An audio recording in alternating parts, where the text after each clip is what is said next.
Gênesis capítulo 47, os versos 1 ao 7. Diz assim a palavra do Senhor. Então José foi e deu a notícia a Faraó: o meu irmão e os meus irmãos, com seus rebanhos e o seu gado, com tudo o que tem, chegaram na terra de Canaã, e eis que estão na terra de Gósen. E levou 5 dos seus irmãos e os apresentou a Faraó. Então Faraó perguntou aos irmãos de José: qual é o trabalho de vocês? Eles responderam: nós, seus servos, somos pastores de rebanho, como já foram os nossos pais. Disseram mais a Faraó: viemos para morar nessa terra, porque na terra de Canaã não há pasto para o rebanho destes seus servos, pois a fome é severa. E agora pedimos que o Senhor permita que esses seus servos morem na terra de Gósen. Então Faraó disse a José: seu pai e seus irmãos vieram para junto de você. A terra do Egito está à sua disposição. Faça com que seu pai e seus irmãos se estabeleçam na melhor região da terra, que morem na terra de Gósen. Se souber que há no meio deles homens capazes, ponha-os por responsáveis pelo gado que me pertence. Vamos orar. Senhor, obrigado pela oportunidade e privilégio de mais uma noite estarmos reunidos para juntos aprendermos da Tua Palavra. Abre os nossos corações e mentes, Deus, para compreendermos aquilo que o Senhor deseja nos ensinar nessa hora. Essa é a nossa súplica, em nome de Jesus. Amém. Depois que a família de José chegou ao Egito e se fixou na terra de Gósen, ele, José, foi até Faraó para lhe informar os fatos. Ele disse a Faraó que seu pai e os seus irmãos, com tudo o que tinham, já estavam nos domínios egípcios da terra de Gósen. Então José tomou 5 de seus irmãos e os apresentou a Faraó. Mas o texto não deixa claro quais teriam sido esses irmãos. Tal como José havia previsto no capítulo anterior, Faraó perguntou aos seus irmãos qual era a profissão deles. Os irmãos de José responderam a Faraó que o trabalho deles era apacentar rebanhos. Eles também explicaram a Faraó que o motivo de agora eles estarem habitando no Egito era a fome severa que havia atingido a terra de Canaã. E diante da explicação dos irmãos de José e do pedido deles de poder habitar na terra de Gósen, Faraó disse a José que ele fizesse com que seus familiares habitassem no melhor da terra do Egito. Vamos continuar a leitura. Agora vamos ler dos versos 7 ao 12 de Gênesis 47. Diz assim: José levou Jacó, seu pai, e o apresentou a Faraó. E Jacó abençoou Faraó. Então Faraó perguntou a Jacó: quantos anos o senhor já tem? Jacó lhe respondeu: são 130 anos de peregrinação. Foram poucos e maus os anos de minha vida, e não chegam aos anos de vida de meus pais, nos dias das suas peregrinações. Depois Jacó abençoou Faraó e saiu de sua presença. Então José estabeleceu seu pai e seus irmãos, e lhes deu propriedades na terra do Egito, no melhor da terra, na terra de Ramsés, como Faraó havia ordenado. E José providenciou alimento para seu pai, seus irmãos e toda a casa de seu pai, segundo o número de seus filhos. José, irmãos, também trouxe seu pai Jacó para conhecer Faraó. O texto nos apresenta que naquela ocasião Jacó abençoou a Faraó. E esse é um ponto importantíssimo, porque na Bíblia, geralmente, o maior é quem abençoa o menor. Mas o fato curioso é que, quando pensamos em Faraó, pensamos em números extravagantes, pensamos em um grande poderio, um grande exército. E quando pensamos em Jacó, pensamos num senhorzinho já cansado, com anos de peregrinação, mas que foi esse que abençoou. Isso é engraçado. Depois Faraó perguntou a Jacó qual era a sua idade. E a resposta dada por Jacó foi muito, muito interessante. Jacó lhe respondeu: são 130 anos de peregrinação. Foram poucos e maus os anos de minha vida, e não chegam os anos de vida de meus pais nos dias das suas peregrinações. Verso 9. Perceba que Jacó informa a sua idade como anos de peregrinação. E o que é um peregrino? Quem já leu a obra de John Bunyan, O Peregrino, vai saber mais ou menos do que se trata. O que é um peregrino? É alguém que está sempre andando, está buscando coisas novas. O mesmo ele também faz ao falar da vida de seus pais. Em outras palavras, Jacó estava aqui afirmando que, tal como a vida de seus pais, sua vida foi a vida de um estrangeiro. Embora sua descendência fosse herdeira da promessa da aliança, que incluía a posse da terra, os patriarcas de Israel esperavam muito mais que uma pátria terrena. Na verdade, eles aguardavam uma cidade celestial e eterna, da qual Deus é o arquiteto e o edificador, conforme Hebreus capítulo 11, verso 10. E além disso, ao falar sobre sua vida a Faraó, Jacó também ele admitiu que durante seus anos de vida, ele teve que lidar com muitas aflições. Ele não disse aqui que viveu anos de muita alegria, felicidade. Não. Ele disse que teve que lidar com muitas aflições. E não foram durante alguns dias, não foram durante alguns meses, foram durante anos. E nós passamos por algumas dificuldades e ficamos reclamando. Depois de abençoar Faraó, Jacó saiu da sua presença. Então o escritor de Gênesis nos informa que José tratou de estabelecer seus pais e seus irmãos na terra do Egito, dando-lhes possessão, tal como o Faraó havia lhe ordenado. E nesse ponto o texto diz que a família de José se fixou na terra de Ramessés, conforme o verso 11. Provavelmente essa designação ela foi incluída como nome alternativo da terra de Gósen, para informar com mais precisão, com mais exatidão, a localização daquele lugar para os leitores posteriormente ao tempo de Moisés. Vamos continuar fazendo a leitura de Gênesis 47? Vamos ler agora dos versos 13 a 27. Gênesis capítulo 47, dos versos 13 ao 27, diz assim: Não havia alimento em toda a terra, porque a fome era muito grande. Assim o povo do Egito e o povo de Canaã desfaleciam por causa da fome. Então José arrecadou todo o dinheiro que havia na terra do Egito e na terra de Canaã, pelo cereal que compravam, e o recolheu à casa de Faraó. Quando acabou o dinheiro na terra do Egito e na terra de Canaã, todos os egípcios foram a José e disseram: Queremos comida, porque o Senhor nos deixaria morrer em sua presença só porque o dinheiro acabou. José respondeu: Se vocês não têm dinheiro, tragam o seu gado.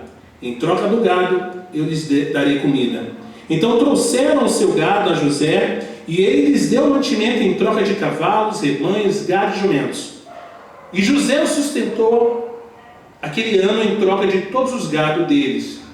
Tendo acabado aquele ano, foram a José no ano seguinte e lhes disseram: Não podemos esconder de meu senhor que o dinheiro acabou e que meu senhor já é dono dos animais. Nada mais nos resta diante de meu senhor, a não ser o nosso corpo e a nossa terra. Porque o Senhor nos deixaria perecer em sua presença, tanto a nós como a nossa terra. Compre a nós e a nossa terra em troca de mantimento, e nós e a nossa terra seremos escravos de Faraó. Dê-nos semente para que vivamos e não morramos, e a terra não fique deserta. Assim, José comprou toda a terra do Egito para Faraó, porque os egípcios venderam cada um o seu campo, porque a fome era extrema sobre eles. e a terra passou a ser de Faraó. Quanto ao povo, ele o escravizou de uma a outra extremidade da terra do Egito. José não só comprou a terra dos sacerdotes, porque os sacerdotes recebiam uma porção de mantimento de Faraó e viviam dessa porção que Faraó lhes dava. Por isso, não venderam a sua terra. Então José disse ao povo: eis que hoje comprei vocês e a terra de vocês para Faraó. Aqui estão as sementes para que semeiem a terra. Das colheitas vocês darão a quinta parte a Faraó. As outras 4 partes serão de vocês, para semear o campo e para servir de alimento a vocês, aos que estão em suas casas e para alimentar os seus filhos. Eles disseram a José: o Senhor salvou a nossa vida, que possamos alcançar favor diante de meu Senhor e seremos escravos de Faraó. E José estabeleceu por lei até o dia de hoje, que na terra do Egito, 1/5 pertence a Faraó. Só a terra dos sacerdotes não ficou sendo de Faraó. Assim, Israel habitou na terra do Egito, na terra de Gósen. Nela adquiriram propriedades e foram fecundos, e muitos se multiplicaram. Que incrível! José, que foi um grande empreendedor, ele teve uma visão assim extraordinária. Ele viu a possibilidade de ser mais próspero, de prosperar ainda mais. Gênesis 47 traz detalhes dessa administração de Jacó como governador do Egito. E o texto ainda nos informa que a fome ela foi tão severa que os egípcios gastaram todo o dinheiro que tinham comprando alimento. Quando o dinheiro acabou, então eles começaram a trocar seus animais por comida. Depois, quando os rebanhos acabaram, os egípcios ofereceram suas próprias vidas e terras em troca de ter o que comer. Isso indica que havia algum tipo de regime de propriedade particular no Egito naqueles tempos. Então José aproveitou a situação para implantar uma política que dava a Faraó o direito à propriedade de toda a terra do Egito, com exceção das terras dos sacerdotes. E de forma muito sábia, José permitiu que os egípcios continuassem trabalhando na terra, mas que pagassem 1/5 de sua produção a Faraó. Com isso, José instituiu um imposto nacional de 20% no Egito. Vamos continuar a leitura? Vamos ler dos versos 28 a 31 de Gênesis 47. Diz assim: Jacó viveu na terra do Egito 17 anos. Assim, os dias de Jacó, os anos de sua vida, foram 147. Aproximando-se, pois, o tempo da morte de Israel, chamou seu filho José e lhe disse: se agora alcancei favor diante de você, peço que ponha a sua mão debaixo da minha coxa e use de bondade e fidelidade para comigo. Peço que você não me sepulte no Egito, mas que eu possa descansar com os meus pais. Por isso, você me levará do Egito e me colocará na sepultura deles. José respondeu: farei o que o Senhor me pede. Então Jacó lhe disse: jure para mim. José jurou e Israel se inclinou sobre a cabeceira da cama. Jacó havia desfrutado a presença de José durante 17 anos em Hebrom e teria mais 17 anos para aproveitar a companhia de José e de seus filhos. E é muito triste que os pecados dos filhos de Jacó tivessem roubado desse pai 22 anos de convivência com José. Mas mesmo nesse sacrifício, Deus havia realizado o seu plano de maneira impecável e havia cuidado de seu povo com todo carinho. Jacó planeja seu sepultamento.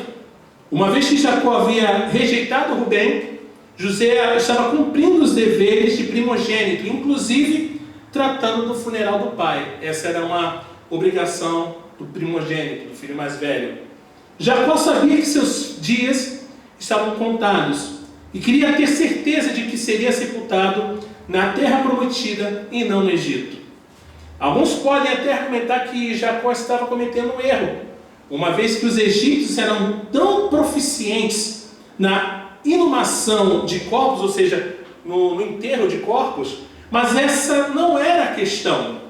Jacó era um dos peregrinos de Deus e desejava ser sepultado com a sua família, na terra que um dia seria o lar de seus descendentes. O desejo de Jacó era que seu funeral fosse um testemunho claro de que ele não era um egípcio idólatra, mas sim um crente no verdadeiro Deus vivo. E ao pensar em como seu funeral e seu sepultamento, últimos testemunhos públicos que dará, isso deve fazer com que queira planejá-los com cuidado. Comece a planejar o seu funeral. Eu sempre falo para ele, Dedê, eu quero que né, Dedê? Eu quero que meu funeral seja com muita alegria. Eu não quero tristeza. Sempre falo isso para ela. Eu já vi pessoas que se diziam cristãs fazendo todo tipo de plano desorientado para o seu funeral. Inclusive a seleção de cânticos e de leituras de textos sem qualquer relação com a Bíblia ou com a vida cristã. Algumas dessas escolhas eram claramente pagãs e a única justificativa para elas era que se tratava de algo do gosto do falecido. Bom, fulano faleceu e ele gostava muito de uma rocha. Vamos chocar a rocha. Mas ele era crente, não, mas ele gostava. Vamos fazer isso. Irmãos, sigamos o exemplo de Jacó. Não é fácil pregar o evangelho nessas ocasiões. Imagina eu chegando para fazer um culto fúnebre e está lá todo mundo na rocha. Eu vou chegar e vou falar o quê? Jesus é a rocha. A rocha é Jesus? Não tem como. Por isso, sigamos o exemplo de Jacó e planejemos cuidadosamente o nosso funeral para a glória de Deus. Isso é sério, irmãos. É sério mesmo. José não apenas prometeu realizar os desejos de seu pai, como também mais tarde pediu aos irmãos que lhe fizessem a mesma promessa que havia feito ao pai.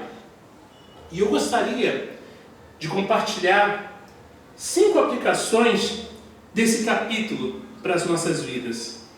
A primeira aplicação é que, ainda que os propósitos de Deus, irmãos, se desdobrem de forma lenta, em nossa leitura, vale lembrar, eles nunca deixam de ser executados. Vemos aqui Israel entrando no Egito e 400 anos mais tarde eles sairiam de lá de acordo com a promessa divina, 400 anos depois. Quantas vezes nós, crentes em Jesus, em meio às provações, nos esquecemos de que fazemos parte de um plano muito mais abrangente. Nós optamos em murmurar, reclamar, mas em nenhum momento nós continuamos andando e cantando, cantando e andando. Queremos tudo à nossa maneira, ao nosso tempo. A segunda aplicação, não temos o direito de desprezar as leis humanas. Vemos aqui o faraó sendo tratado com muito respeito. E nada é duvidado. Nós, como filhos de Deus, nunca deveríamos provocar ou irritar desnecessariamente aqueles que exercem autoridade. Eu sei que vivemos dias, politicamente falando, terríveis. Eu sei que dá vontade de falar um monte, de pegar as redes sociais e escrever lá grandes odes de amor, para não dizer o contrário. Guarde o seu coração. Eu quero te incentivar, vamos ler Romanos, capítulo 13, é um clássico na literatura cristã. E eu acho que se aplica muito bem isso que eu estou falando. Romanos, capítulo 13.